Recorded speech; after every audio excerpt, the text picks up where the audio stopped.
When Feng Shui uses the word palace, it's not like a kingdom palace or sort of thing. Basically, it means the zone. That area of that house, or that area governs your identity, who you are. Just before we begin, make sure you hit the subscribe button and click on the bell icon to get notified whenever we release new videos. Now this is very, very important. It's also the intelligence palace. Let me explain, okay? So this area of your house, I know you asked me what it means. I'm going to tell you right now. This area governs how you view yourself because this is the section of identity. Now, every human being have two types of intelligence. One is the human level intelligence. The other one is called pure intelligence or divine intelligence. The two types. Okay, divine intelligence sometimes is called life force or universe or God force. Some people call it God force or the divine. Now you may say, why is it intelligent? Well, it created you, right? The same life force created plants, insects, worms, cows, animals, trees, mountains, water. There must be some intelligent being or energy out there that knows what it is doing, otherwise it won't create you in the first place. The other type of intelligence is you. You have the willpower, the ability to analyze and think. That thinking ability is your intelligence.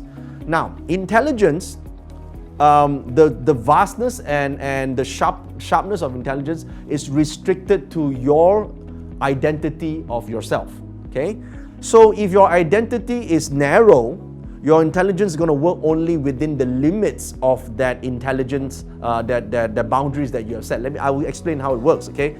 So for example, if you're a Singaporean, is the Singapore laksa better or Malaysian laksa better? Okay, I'll ask you this, which one is authentic?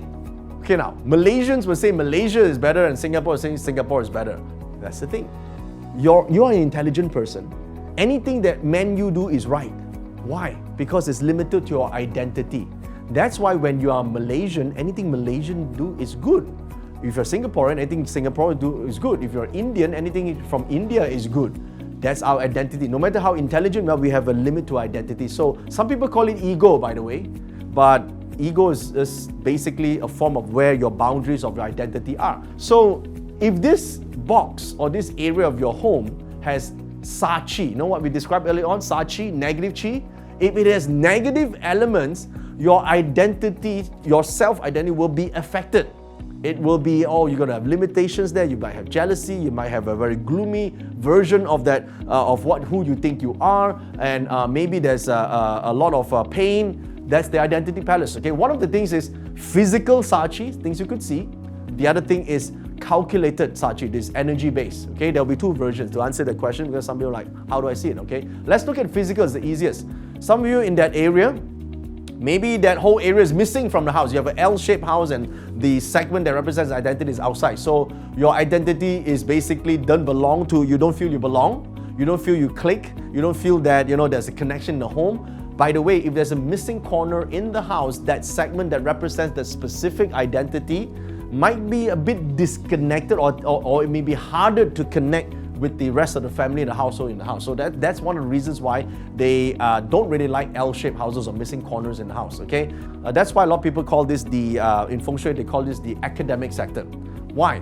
Because how open we are to learn. Some people don't go to school, but just from their observation and interaction and because of their self-esteem in life, they're able to learn information and learn knowledge from the school of hard knocks, the school of life, and they graduate and then they are able to succeed in life. Whereas there are those who go to school and get all the PhDs and all the certificates, and in the end they don't turn out to be anyone in life, okay? Because this box here, the identity palace, governs, you can write this down, your self-esteem.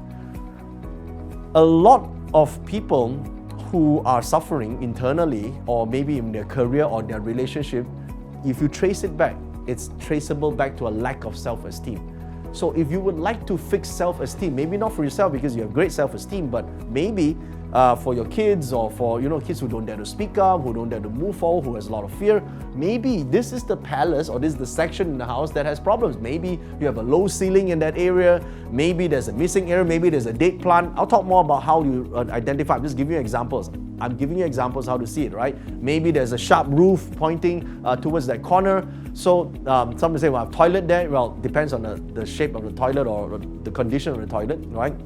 So maybe there's a lot of so-called negative features that sort of suppress that area, and therefore that person may reflect in the person staying in this house, not just sleeping, but staying in this house, have poor self-esteem. And poor self-esteem leads to a lot of issues, right? Leads to domestic violence, lack of courage, and a lot of fear in life, and unable to make decisions in life. So that identity palace is very, very, very important. Do not underestimate this starting ground of Feng Shui, okay? This palace represents how you see the world, how you make use of information, how you turn knowledge into wisdom, how you turn that into practical applications in your life. And it also talks about how you connect with people. Let's say you want to connect with somebody, maybe in the household, outside the household, and when certain external, we call it stars or calculation of energy, let's say a certain life star enters into your life palace at a certain period of time, that period of time, you have a connection with that other individual. And if you take action on that time,